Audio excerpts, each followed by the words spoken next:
Hi, everybody. Welcome back to Writers Chat. We are so glad to be with you this morning. I'm glad that you're here with us, whether you're here in the community, participating live or watching the replay. I am joined by my co-host Brandy Bro, and I'm going to turn it over to Brandy to introduce our two fabulous guests and our topic for today. Yeah, we have a special session of Come Write With Us, and it's going to be run by two wonderful women who are fantastic at poetry. And as you can guess, our topic is poetry today.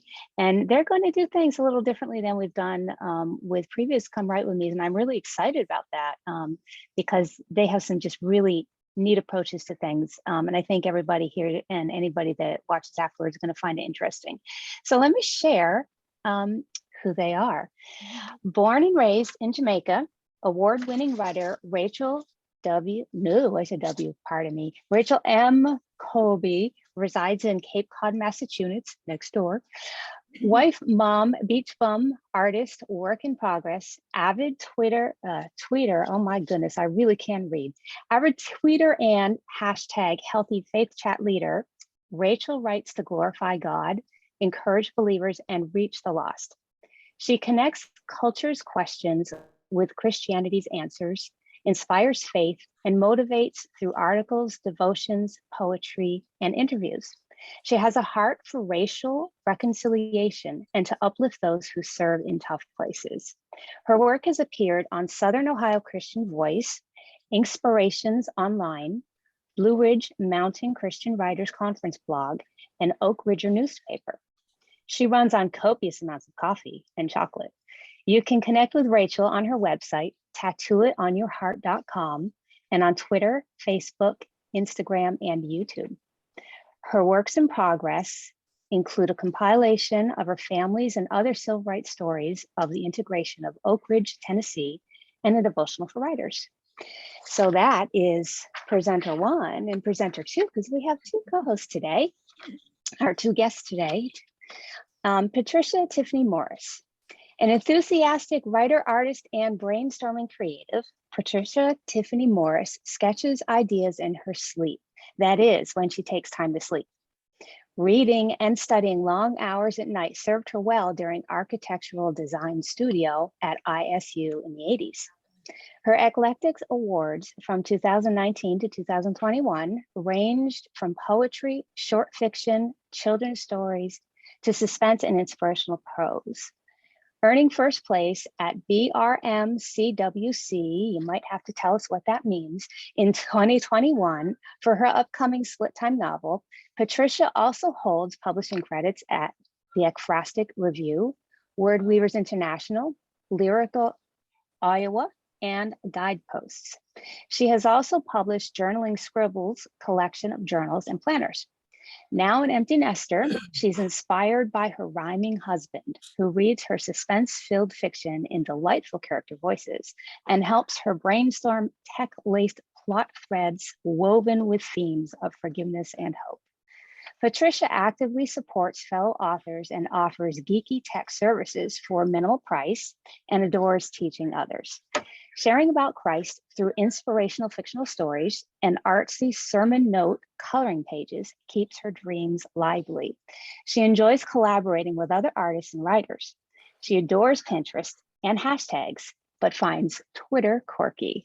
So please welcome Rachael and Patricia. Thank you for coming and teaching us about poetry. Thank you for having us. We're honored. When Patricia and I first met, we discussed how we approached poetry differently. The first piece I ever wrote was a poem at 9 years old by moonlight from my 14th floor bedroom windowsill. In response to one of Jerry Jenkins' blog posts, I wrote 2 poems on writing in the comments. He responded and I joined his Writers Guild in 2016, of which I'm still a member. The first writing award I won was for poetry, the Tar Heel Award from Serious Writers North Carolina Christian Writers Conference, followed by 2 Foundations Awards from the Blue Ridge Mountain Christian Writers Conference. Much of my poetry is my captured prayers, my conversations and time with God. My first published pieces were poems featured in Patricia's Journaling Scribbles creative writing journal. The why of why I write is in that one. I became aware of the names of the poetic devices I've been using while homeschooling my son. I continue to discover various elements as I write. I studied poetry first back in high school, and I used it as a way to journal to deal with trauma. I studied dance at Iowa State University and choreographed my first piece using an E.E. Cummings poem. Once I submitted poetry to contests and started writing in about 2018. I earned several awards, including the first place at Blue Ridge Mountain Christian Writers and the Serious Writer Blue Seal Award for poetry in 2019 was my first award. My first published piece appeared at the Ekphrastic Review in 2020, and I'm waiting to hear the results from the Iowa and the National Poetry Association. So Rachel and I are going to turn off our cameras now because we're kind of looking back at our notes while we do that. And as we go through, if you have questions, you can pop them in the chat and Brandy can collect those. And when we stop for questions, she can either call on you or just ask the questions out. And let's see here. Okay. Poetry is all around us. Songs are poetry set to music. Psalms, hymns, pop and rap, and spoken word, even contemporary commercials contain poetic elements. Currently, there are more than 168 forms of poetry and over 3 main classifications or types.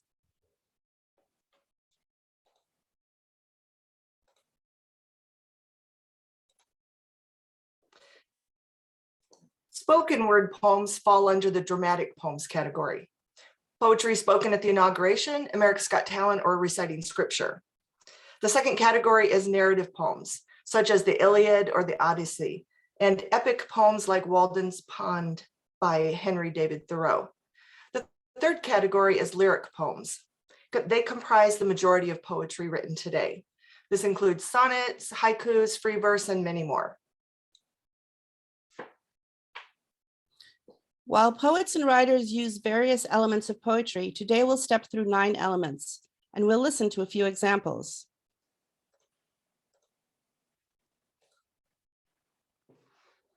The first element is words. Words that refer to a word choice. The definition or meaning of our words is common in all genres of writing. Enjambment is a common technique in free verse that allows thoughts to continue from line to line.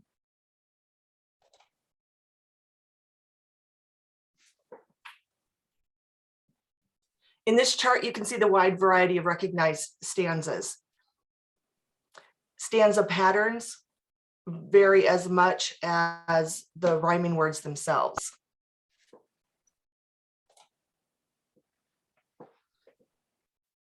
You are probably familiar with the elements of sound. Alliteration and assonance are similar techniques. Alliteration allows a poet to use words which begin with the same consonant sounds. Assonance employs repeated vowel sounds within words. Here is an example of alliteration. Ramshackle soul. The king has ransomed my ramshackle soul. I was lost and languishing, a wayward wanderer. He bought me and brought me in. I come boldly before his throne. I am adopted and adored. He turns my sorrow into song, my pain into praise. I know the heart healer. He holds my hand. I know the mind mender. He makes broken into beautiful. I know the storm stiller. He stirs my soul. The Prince of Peace is Redeemer and Remaker, Savior and Sanctifier, steadfast sustainer. My heart is the castle of the King. Now it's your turn. Write 3 pairs of words with the same beginning consonants. You have 1 minute.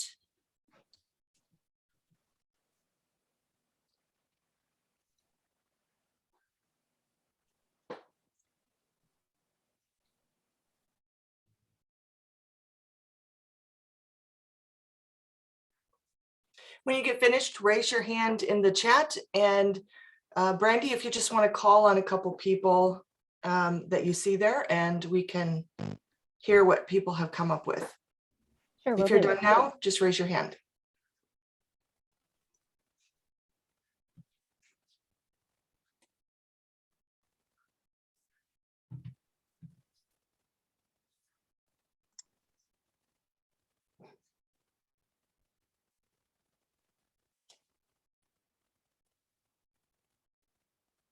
If you're watching the replay, you can pause the video and do this exercise and then unpause it when you're done.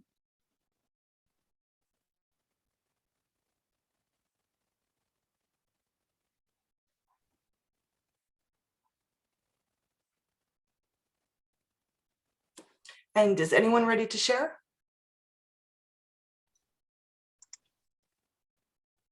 I don't see any hands yet.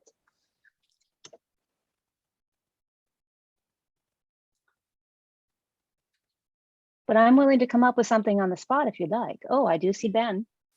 Ben, would you like to share? All right, I didn't do 3 pairs. I did 3 words that start with the same. Is that okay? Absolutely. Straight streets strangled with traffic.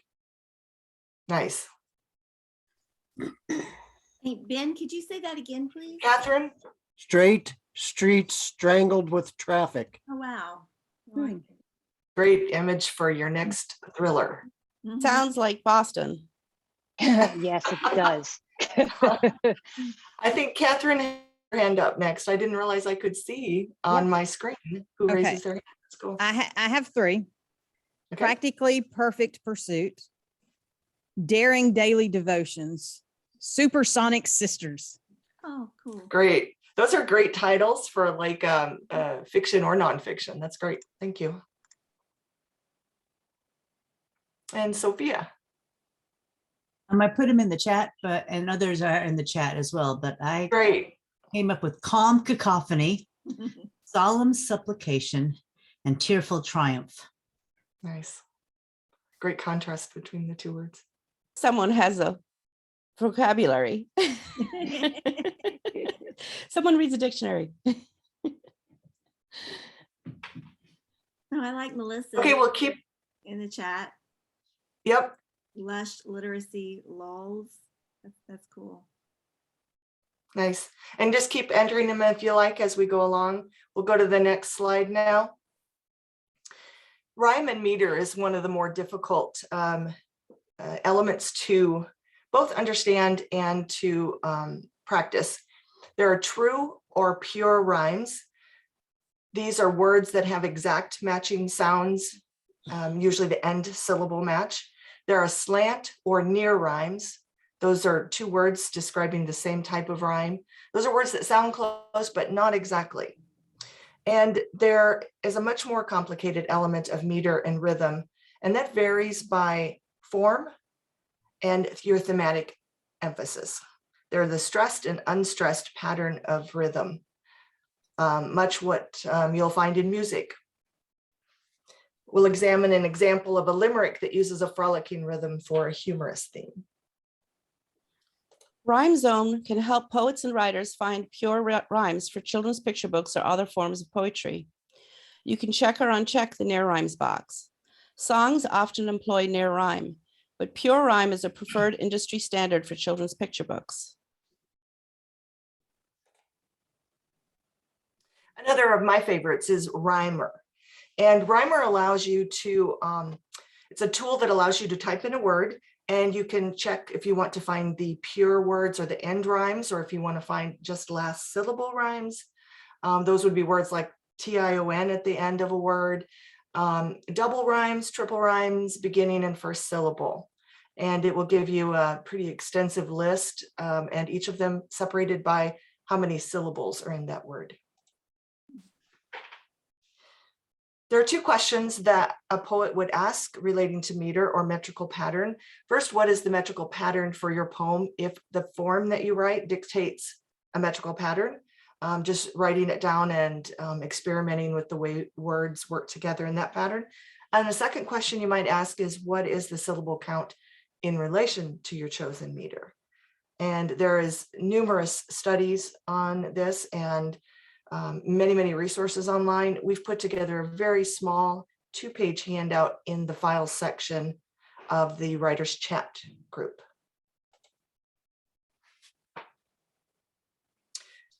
For example, a limerick has a set number of syllables for each line and a structured rhyme and meter pattern. So lines 1, 2, and 5 always rhyme with pure rhymes and contain an average of 7 to 10 to 11 syllables. Lines 3 and 4 always rhyme with each other and have 5 to 7 syllables. And the meter is 1 accented and then 2 unaccented. So you have a dum da da dum pattern all the way through, and it's a very rhythmic pattern, and that's the form for limerick. When you look at the rhyme pattern, you have the A, that is lines 1, 2, and 5, and the B for 3, 4. And the first 2 lines have 9 syllables, the last has 9. It's a very structured pattern. And can anyone look at this and see where I've broken the pattern on either rhyme, syllables, or meter? You can raise your hand if you want to be unmuted.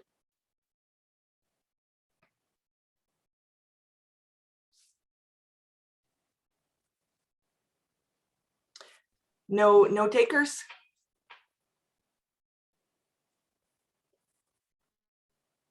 I don't see the chat come up. Okay, so lines 3 and 4 have a meter, but it's not the 1 accented, 2 unaccented. If you look at telling stories for sport, it's got a accented, unaccented, accented, unaccented, unaccented, accented. So that is where I broke the actual sort of pattern for that, but kept lines 3 and 4 the same pattern. Okay, so next one. So whenever you try the limerick, there's several, including Saturday Evening Post, that has contests that you can enter for limericks. Imagery is another element of poetry used in creative writing to provide an immersive experience for the reader. Walking Notes, which won first place at Blue Ridge 2020, illustrates the use of imagery and onomatopoeia. Here is an example from Walking Notes. Dappled daylight winks along the wooded path. Sweet pea, goldenrod, painted meadows touched by autumn's brush race toward the briny beach. Ocean breaks on distant sandbars. Boom, boom, boom. The next element is tone. These are the impressions that a poem leaves with readers. This includes the mood or specific emotions that a poet wants to invoke.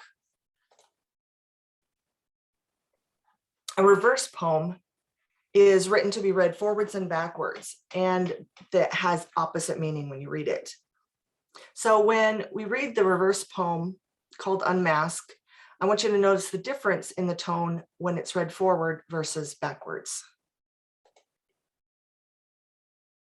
And do we have anyone in the group that would like to read it just as it's written top to bottom with the tone of despair?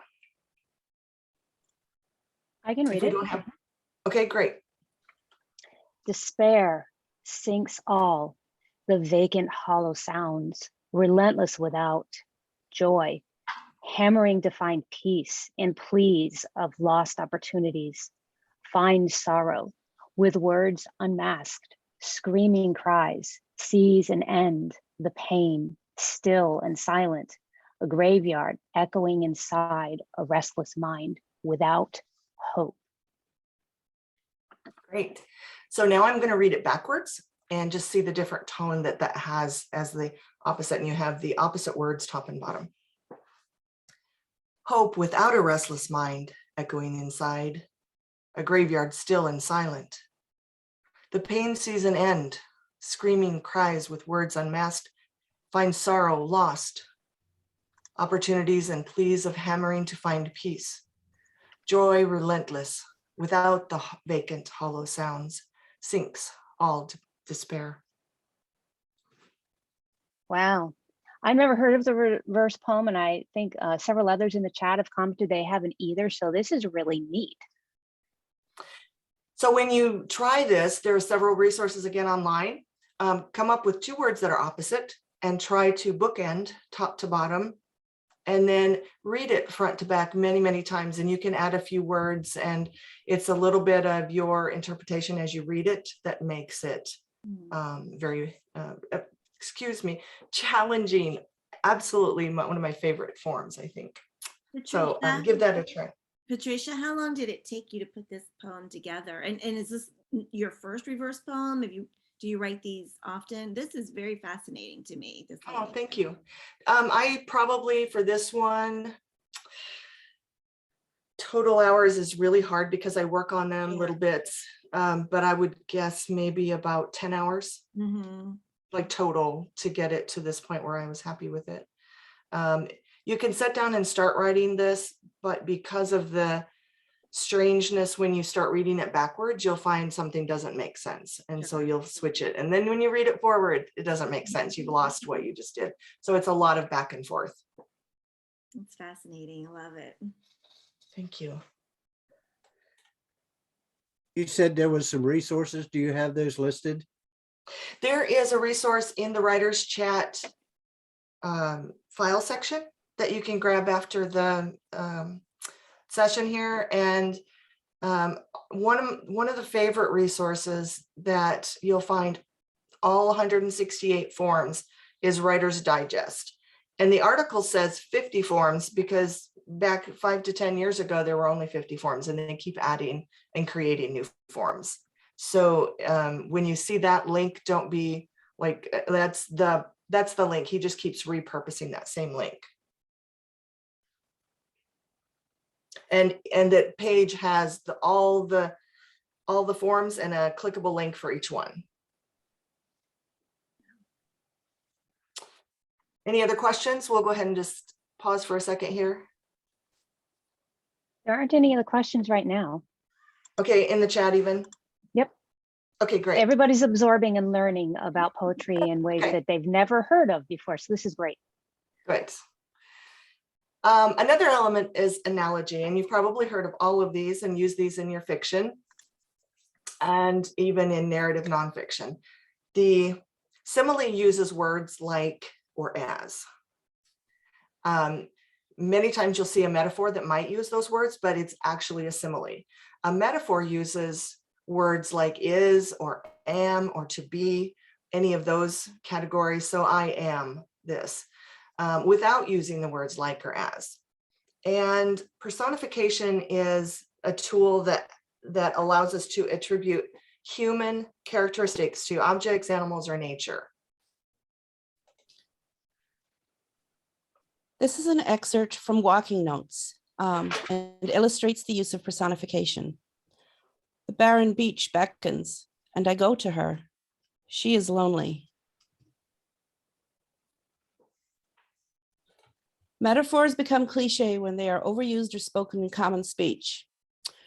Writing exercise. Write a metaphor about spring without using words like or as. You have 1 minute.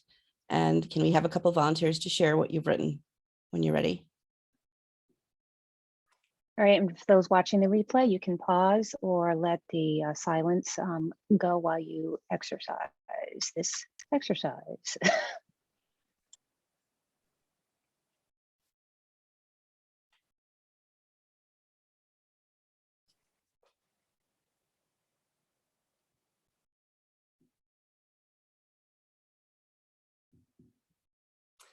Catherine, if you're ready, go ahead. Spring roars in like a train derailed by a cow. Oh, that's awesome. I love that. That is probably more like a simile because you have the word like in there. Oh, well, I tried. But that was perfect. It was a perfect example of simile.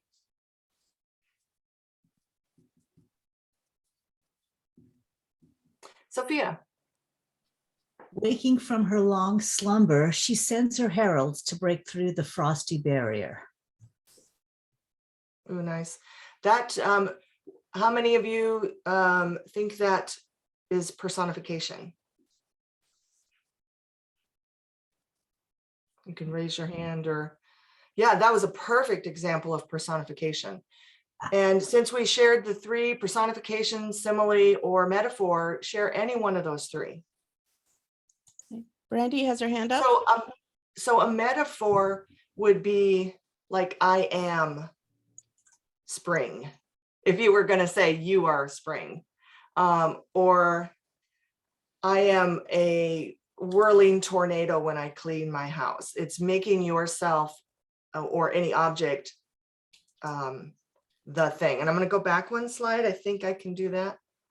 Let's see here. Maybe.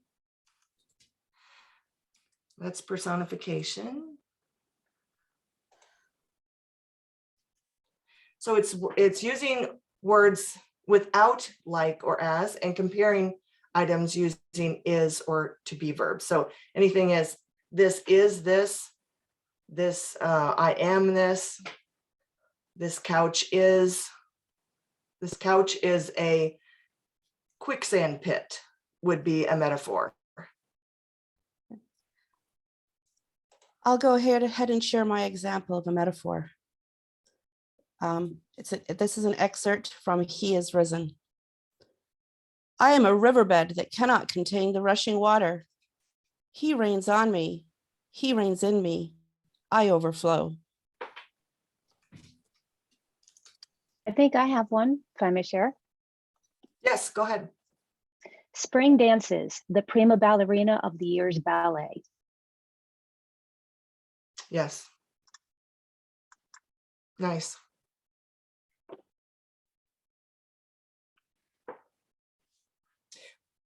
Keep adding them to the chat, and we'll have a time at the end where you can share some other things that you've written.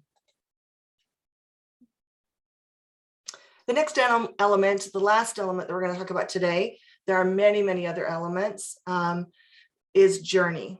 And several resources refer to this as theme, or the thing that you bring as a poet to have that emotional connection to the readers. You have this idea of discovery in their lives, and you've connected and you've reflected on what you want the poem to carry into others' lives when they read it. You may have started with a theme, a vision, or a snippet of what you want to bring through, but the journey is the tool that you use to bring them on your same path of discovery and wonder.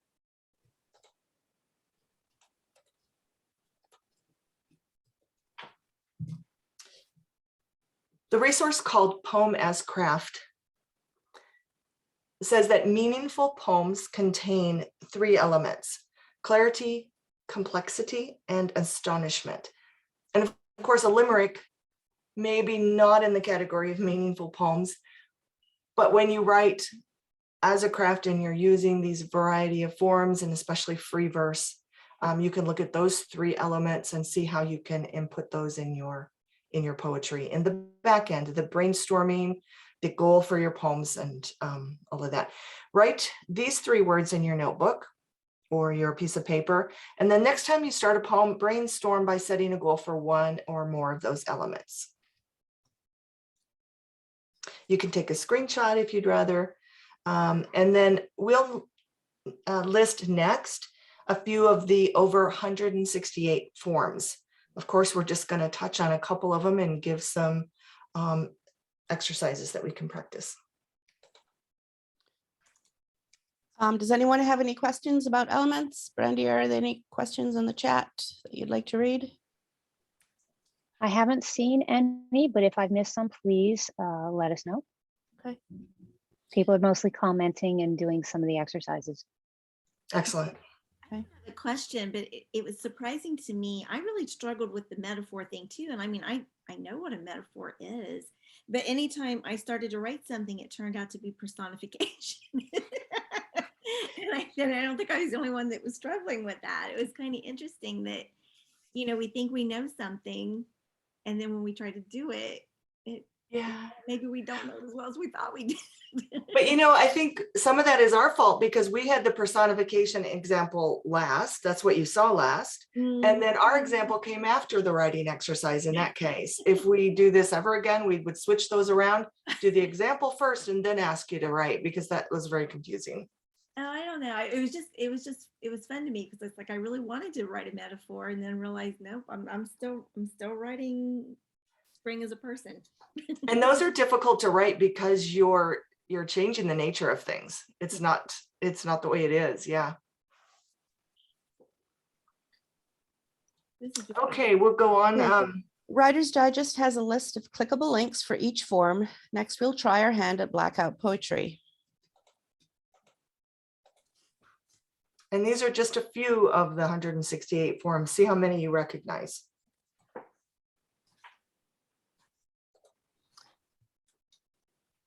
Here on your screen are some examples of finished blackout poetry. We'll take 1 to 2 minutes to circle words in pencil in the sheets that you have or whatever printed piece you have that you can work on, and then 5 to 6 minutes to form your poem. Patricia will explain further. So in all these examples you see on your screen here, you see different ways to circle an outline. I'll use kind of an oval on the left side here and did a line connecting the words, because blackout poetry is written from the printed page, top left to bottom right. So you can't put the words out of order. Like I couldn't make those lines, evening lies, like I couldn't come down here rattling and then go back up to lion-like. You'll do it just in the order on your page. That is the fixed direction for, but there's no other rule, is that you are blacking out all the words that you're not using as part of your poem. The one that's the Iowa Poetry Association newsletter, I didn't black everything out. I just used the colored pencil to follow the words because they were all over the place. And it was, to me, it was a little bit more difficult to read until I grabbed that colored pencil. And I could have easily drawn a line. And the next one below, that's also on the very right, you can see it as, I'm going to be okay, mother, I'm going to be okay. Everything would be okay. Peace, I remember. And you can just follow the poem through the page. So the next slide is, if you've got your handout ready, and if you don't, just grab a piece of paper and you can pull some words out of that. Any article you've got around your house, you might look up at the screen here and see if you can see any of these words through this page, if you can't have access to anything else. And just write down a few words top to bottom and see if you can create a poem. So 1 minute, Rachel's going to time us. Skim the words that attract your attention, just with a pencil. Make them light, so if you change your mind, they're not ingrained in colored pencil or anything yet.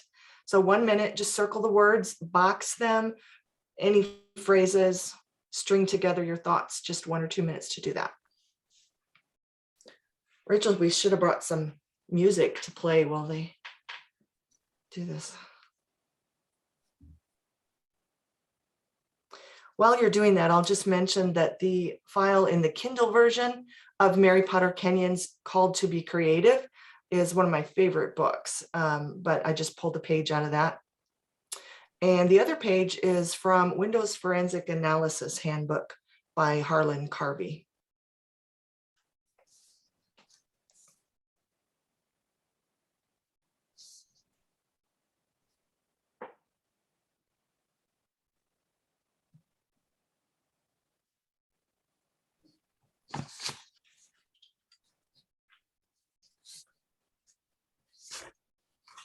Will take about 7 minutes total, so another minute to find some words, and then we'll start stringing the thoughts together.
Anybody ready to share? Well, let's see. Now we're gonna take a full 7 minutes. I've got 2 participants that raised their hand. Do you have a question? Or are you already ready?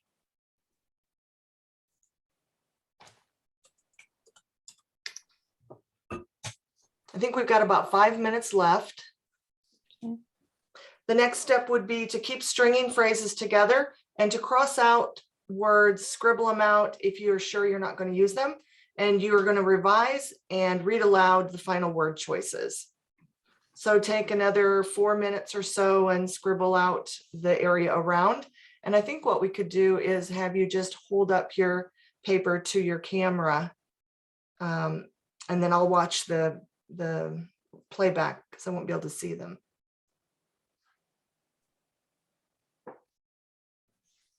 If you have a question, you can pop it in the chat or just turn your microphone on and ask while we're working.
Oh, okay.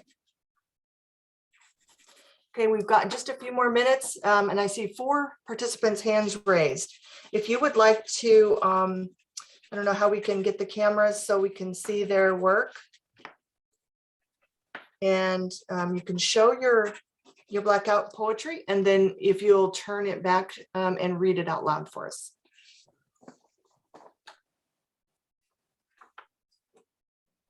And we'll just do maybe 2 right now.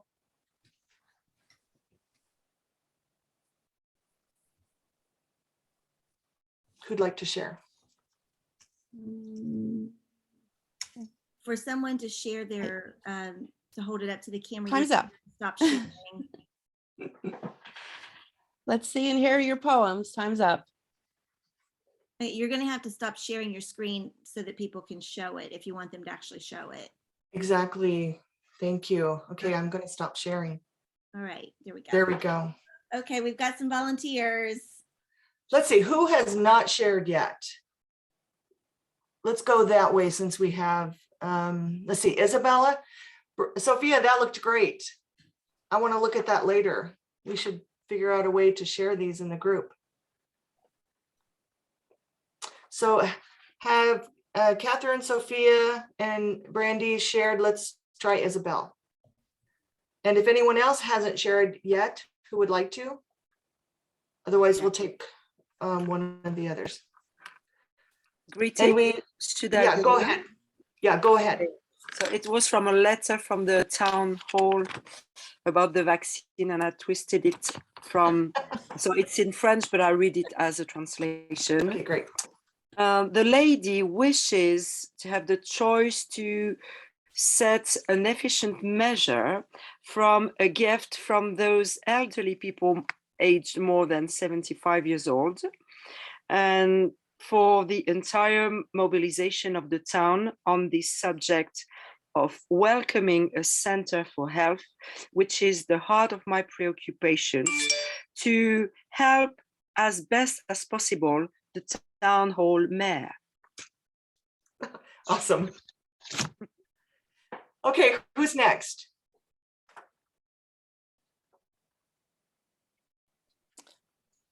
I think me. Go for it, Rachel. No, I was going to call on Sophia. Sophia. Here we go. Testing you familiar differences between the person you have and the opportunity. Be aware, you do not know the people. Open up, connect a second opportunity. No, connect. A second opportunity is trying to capture discrete moments. Nice. And these are fun if you can take that and if you grab the words that you've already created and then pull it into free verse or some other form and see if you can make a second poem from those bits of ideas. And this is just jump starts. Okay, so let's move on and we can share some of these and continue the conversation in the chat group or the Discord group.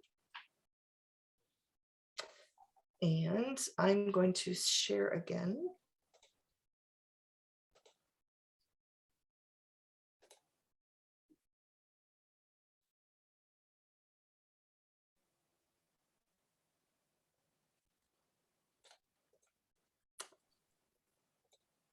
There we go.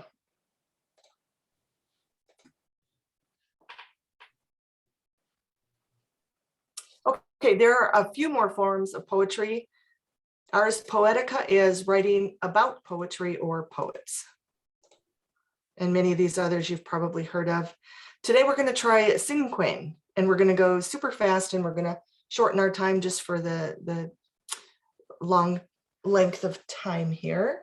So instead of the 7-minute exercise, we're going to do a 2-minute exercise. Find a piece of paper or a Word document. And there are several different types of cinquain poetry. And if you'll look at the example on the screen, there are 5 lines. We're going to do the word count pattern, which is a little bit easier than the syllable count, but feel free to do either. This is an example, Snow by Anonymous. Snow is the title. And so it's the first line of your poem. Describe the title, lovely, white. Describe an action in 3 words, falling, dancing, drifting. Quite often there are ing words there, but that doesn't have to be. And line 4 is describe a feeling, whether it's a physical feeling, like the snow feels cold and wet. Snow feels cold and wet would be 5 words, so you got to keep it in 4 words. Or an emotional feeling, what it does for you. And then the last word on line 5 refers right back to the first word, and it's a synonym of the first. So if you're ready, go ahead and go. And then just as soon as you get your sample done, raise your hand and we'll call on 2 more people. And whoever's doing the, I guess I can see them too. We'll try to choose somebody that hasn't shared before.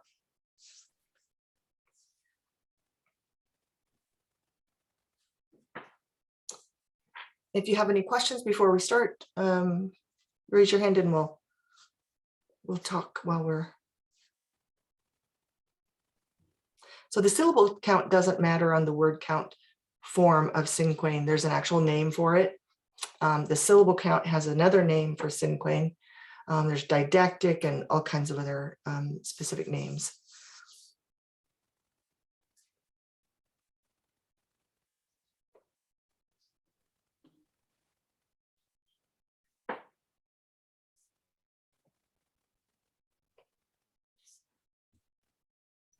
So 1 word, 2 words, 3 words, 4 words, 1 word.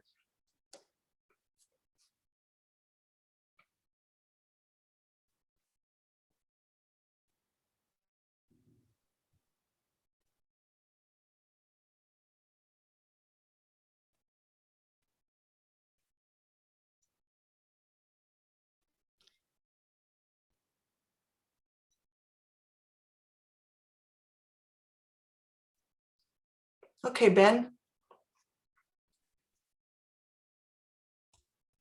I did the syllable count.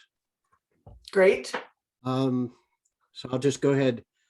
Flowers, blooming pastels, welcoming warm weather, bees busy gathering pollen, springtime. Perfect. Wow. That goes on your blog, Ben. That's beautiful. All right, who else? That was good. Okay. Yep. Time for volunteers, guys. Ben, that's ready for a contest. two other participants raised their hand. I can't tell the names today. Melissa has her hand up. Go for it. And I think, Melissa, go ahead. Okay, I did the line one. So mine's trees, tall, green, branching, swaying, reaching, giants. Awesome. I think if you would add a fourth line with 4 words, that would be Oh, just yeah. Sorry. no, that's perfect though. That's perfect. This is a very simple form, even though it requires you to count or do syllables. It's 5 lines, you're done. All right, next, Brandy. All right, I went with the word count pattern. Bastillion, damaging abode, produces crushing warriors, angst crushes outer lands, monarchy. Great. And you might look back at that and just double count your syllables. I think, read the first word again. Bastillion, I thought it was supposed to be just Oh, you did one the word count. Oh, Yeah, I did word so count. sorry. Bless your heart. Yes, that's perfect. Absolutely Okay. perfect. First time I've done it, so I'm Scare like, you, I I did do it right, that. didn't I? Yes. I'm looking at the syllables going, wait, that's not. Yeah, syllables be all wrong. There are, I don't know how many more forms of cinquain poetry there are, but some of the names I can't even pronounce the actual name of the cinquain. So Janice All has right. her hand up. Janice has her hand up. Janice, go ahead. Great. Go ahead, Janice. You gotta unmute yourself. Yeah, I did word count. Honeybee, fuzzy insect, flying, buzzing, pollinating, gathering nectar from flowers, valuable. Nice. We can work together on that, can't we, Jan? Yeah. Leslie, go ahead. I did heaven. I did the word count. Heaven, distant peace, traveling, smiling, sharing, unbelievable amount of joy, colorful. Nice. Okay. We've created a downloadable resource handout available in the file section of Writers Chat group on Facebook. We've included 2 books of poetry in the list because remember, inspiration begets inspiration. So it's important that writers read.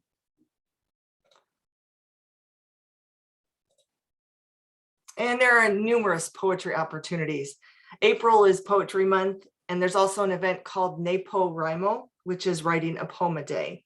Writer's Digest has had Poetry a Day, where every day there's a writing prompt, a theme that, and occasionally listed forms that you'll be asked to use for that day.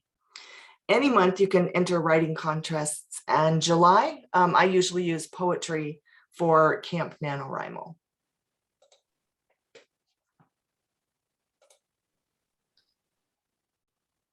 Okay, let's pray and continue the conversation in the chat on Facebook and at Discord. And I'm going to pray for us. Before that, something I found is I looked for inspiration and found none. Then I sought you, Lord, and I was inspired. So, Lord, thank you for everyone here and everyone that will watch this replay, God, for all of your writers present. God, thank you for the gift of writing. But God, I pray that we would pursue you, the gift giver, over the gift.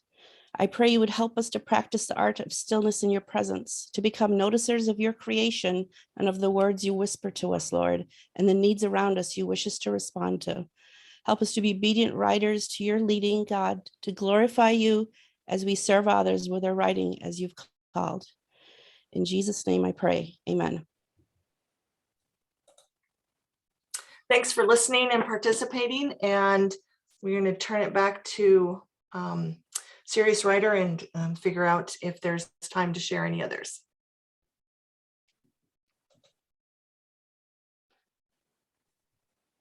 That was a very poetic prayer. Mhm.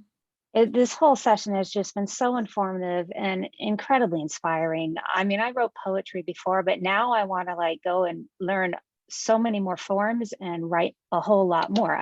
Now I just need to know what to do with my poems. So, and you mentioned contests, which is great. So we might just have to have a whole other sessions on what to do with our poetry after we learn how to write more poetry.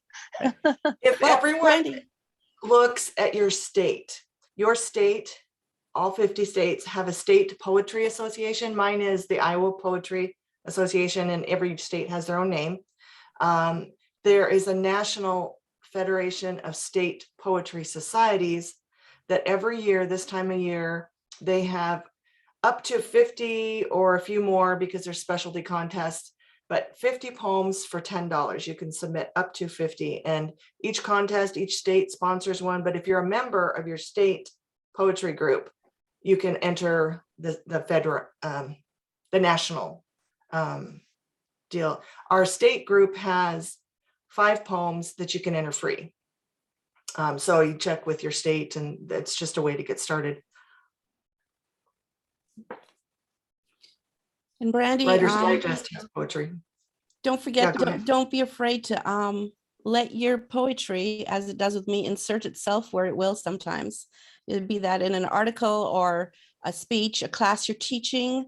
It's commonly done where poetry is used in speeches, even in politics or in the classroom on non-writing classes. They still, so it can be tucked in many places. Yeah, including like, I think Hai Ban has like haiku at the end, preceded by a story, which is kind of neat. Mhm. Put them in your newsletters to Right. send out to your email thing. And one year I was creative and put it on a bookmark and send it out with my Christmas cards. Mhm. Awesome. So Could we take a Melissa, what do we picture? have? If we could take a picture Oh. of everybody holding up their poetry, that would be kind of fun. So any of you that have poetry, that have something, excellent, Brandy. Yep. Just hold up what you've done. Nice. Maybe we can share some of these in the after party. There you go. Does anybody want to take a screenshot there? Hold them up. Oh, whoops.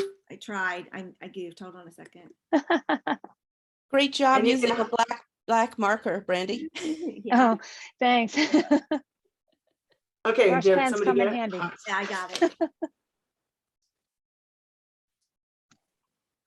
So Melissa, So what is do there we any other have for next questions? week? I don't think so. It's about the time, so we need to start. We need to close for now. But I think if there's any other questions or we want to share some that we didn't get to share, I know Patricia, you were interested in who else might have done the techie blackout.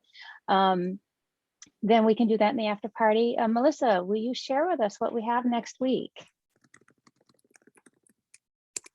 Oh, If you have it up. If not, I have it up. Oh, could you unmute for us, please, Melissa? I was trying to find the new title. It's been changed. Oh. I'll just roughly tell you, Hope Bollinger is going to join us next week to talk about co-authoring and share a little bit about her experience co-authoring young adult fiction with Alyssa Roat. So yeah, she'll be sharing how co-authoring works, if you should co-author your books, and just a little bit of insight on the side about YA too. So hope you'll Great, join. thank you. Let's And also- thank you so Isabella is in much. jail. Wait, let's give Leslie a chance. Leslie, are you on here to talk about Camp NaNoWriMo real quick? Oh, sure. I'm sorry, my lighting isn't really good today. So, but we started Camp Nano on Friday. For anybody that saw my post, I've been trying to post a little bit more. We have a Serious Writer NaNoWriMo page on Facebook. But then there's also some of us that are in the cabin, so you can chat there. But Camp Nano, the great thing about it is you can set your own goals. It doesn't have to be a new project. You can do revision.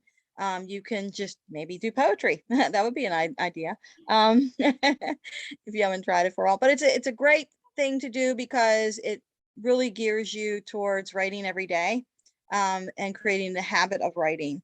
So if you're having scheduling problems like I have been having, it really helps you get back on track.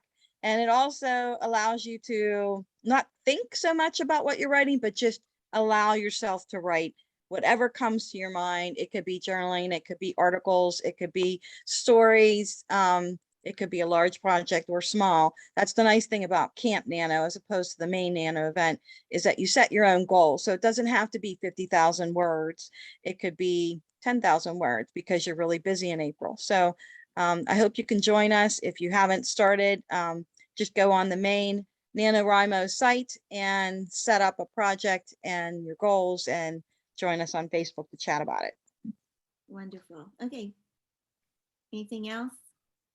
I just want to say thank you so much, Patricia and Rachel, for coming and teaching us about poetry and giving us some fun exercises today. Thank you so much. That's great. That's great. All right, well, everybody, we'll see you next week. Thanks for being here. Thanks for watching the replay. Feel free to join our Facebook group, Writers Chat Members. It's very simple. Just search it and join it. And we'll see you next week. Thanks, everybody. Bye-bye.